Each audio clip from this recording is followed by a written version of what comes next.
আজকে তৈরি করব গ্যাসের চুলায় চিতই পিঠা। প্রথমে চালের গুঁড়ি নিয়ে নেব পরিমাণ মতো।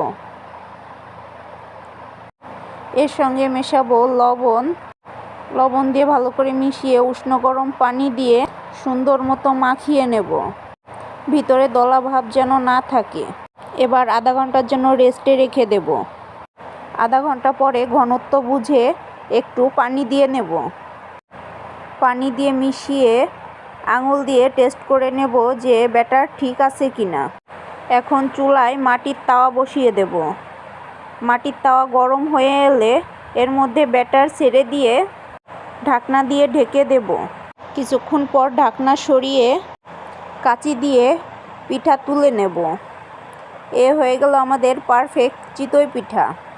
একই রকমভাবে আবারও ব্যাটার দিয়ে আরেকটি পিঠা তৈরি করে নেব। এভাবেই সবগুলো পিঠা তৈরি করা হয়ে গেলে একটা পাত্রে তুলে নেব। এবার শাক ঘন্ট দিয়ে চিতই পিঠা টেস্ট করার পালা। আলহামদুলিল্লাহ, অনেক মজা হয়েছে।